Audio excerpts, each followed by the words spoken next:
If you follow me on Twitter, you saw that right at the start of the second half when the Thunder opened up their lead to 18 points, leading 80-62. Yes, already 80 points, 1 minute into the third quarter. I said this might be the first Bulls game of the season that I don't finish, aside from when I was on vacation in Hawaii, as I didn't watch the whole 48 minutes of every game while I was there. But at least as it relates to games that I don't have any commitments that I can fully watch, I almost turned it off. And then the Bulls somehow, after I tweeted this, closed out that quarter only down 1 point and actually had a chance to take the lead in the final seconds of the third quarter. So naturally, I stuck around. Thought, hey, the Bulls are going to make this a game because the Thunder are starting to look a little tired. Shots aren't falling, they're getting sloppy with the ball, which you would expect from a team that just played last night in Philadelphia, a back-to-back game, traveling a good 2.5 hours by plane, getting into Chicago late at night, and I thought, yeah, the Bulls should be able to close this out in the fourth quarter.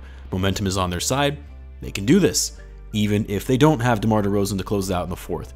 And what happened in the fourth? The Bulls got outworked, out-hustled, played horrible defense, and got outscored 33-20, getting blown out by the Thunder, a Thunder team that is supposedly tanking, although one could argue otherwise, they're playing some great basketball.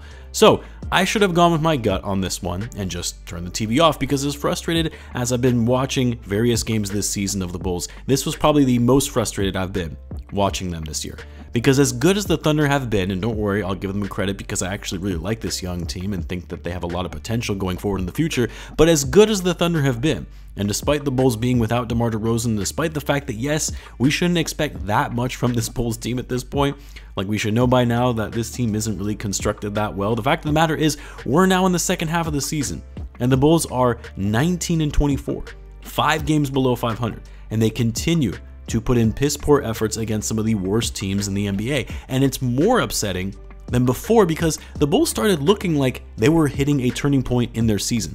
Ever since that locker room blow up in Minnesota, they went on that streak of winning 8 of their last 11 games, and even in the games that they were losing, the 2 against Cleveland, which they should have won had it not been for referee incompetence, and then the game against the Boston Celtics, in which they played really well despite losing DeRozan in the second half, still played with a high level of effort, came back in the game and nearly pulled off a win in Boston. And then they follow it up with this. Bad effort and collapse of a lead against the Wizards, a bad team without 2 of their best players as well, and then losing to a Thunder team where you guys saw, quite frankly, they just didn't look like they wanted to be out there. So right back to where they started, as if they hadn't learned anything. That's what makes it frustrating when you think progress is being made, right to have it ripped out right from underneath you. There were some positives to this game. I mean, the fact that the Bulls were able to find their way back in the game after being down 18 and bringing it back within 1 point in the third quarter, yeah, sure, that was nice, but again, back to the same things we've talked about before. They shouldn't find themselves in these deep holes early in games where they have to find their way out of them. Been the story since day one. Patrick Williams had a good game. I said it in the live chat right at the start of the game. Pat needs to have a big night. Like you would have thought he would have come out and had a strong scoring night against the Wizards, knowing DeMar was out and he would effectively be the third scoring option, and he ended up scoring, what, 6 points? Tonight, though, I wouldn't say it was a big night or a huge night, but 18 points, 6 for 11 shooting, got to the foul line a couple times, was being more aggressive. You could tell the coaching staff has been in his ear to start taking control of the ball more and driving it to the hoop. 18 points, 5 rebounds, 3 assists. Not bad. And then Coby White also had a solid game. 7 for 15, 4 for 9 from deep, 19 points, 6 rebounds, and 6 assists. Was probably one of his best games of the season, and seemed like he was one of the few who actually cared to try and win this game. And hey, the Bulls passed the ball well today. 30 assists as a team, which is always the bar that I usually hold that generally translates to wins. Not tonight, though. But aside from that, not a lot of positives to take away from this game. Vucevic actually didn't have a bad game when you look at the box score, 19 points, 11 rebounds, 4 assists, 9 for 14 shooting, but there's just something about his body language and demeanor that just makes it seem like he's not caring as much as you would like for your starting center. He's sloppy with the ball at times, isn't boxing out when he needs to, and gives up second chance points to the opposing team. And he was just fumbling the ball in the paint where he just looked clumsy trying to corral it. Now, I get why he might be a little frustrated because the Bulls should have been going to him a bit more when the Thunder were going small. You know, he was looking for a shot, he was posting up, calling for it, and the Bulls, I mean, outside of Caruso, were almost a little too timid in wanting to feed him the ball, worried that they were going to turn it over.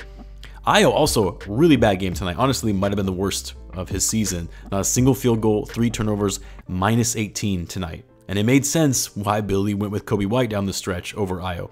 And then Zach LaVine. You know, I'm going to say this, and I know a lot of people aren't going to like it, and I'm sure I'll probably even get some people who unsub, and that's fine.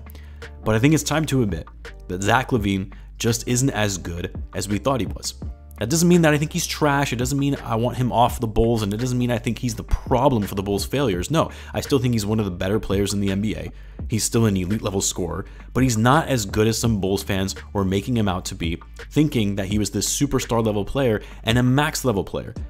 He's just not on that level. And the reason he's not on that level is because, simply put, he doesn't have that killer instinct to take over games and close them out. I know Zach probably thinks he does and plays with that confidence as such, but more often than not, we've seen Zach make poor decisions down the stretch and get extreme tunnel vision and wanting that moment to take over the game.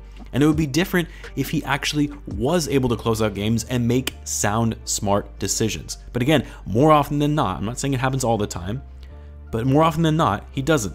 And with DeMar being out, the team effectively being in his hands to take the reins, he can't be a depleted Wizards team and a young and inexperienced Thunder team. He's not that guy, plain and simple. A great second option, a great second star on a high-level team, but building around Zach, I'm sorry, but it's not the way to go. And I've been saying this for a while now and wanted to be able to change my mind because he does give us those flashes where you think Zach is taking his game to the next level, like we saw the other night when he went 11 for 13 from 3.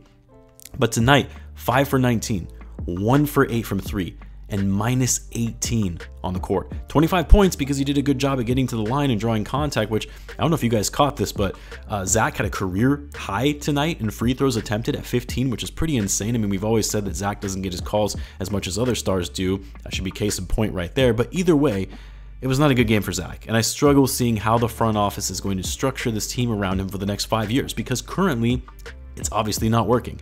And everyone was saying, well, DeMar is the problem. He limits Zach on offense, which, yeah, sure, to an extent that is true. But when DeMar is out, like now, it's not like Zach has been balling and leading this team and doing it in convincing fashion. Anyway, I've ranted enough about that. Just a very, very frustrating game. It's just frustrating to watch this team play. Sometimes it really is. But obviously I still love the Bulls, and I'm with them thick and thin. I'm going to actually have a video out tomorrow on a trade I need to see the Bulls make before the deadline. Keep an eye out for it. Let me know what you guys think of that trade idea. But until then, guys, as always, be sure to subscribe, and I'll catch you in the next one.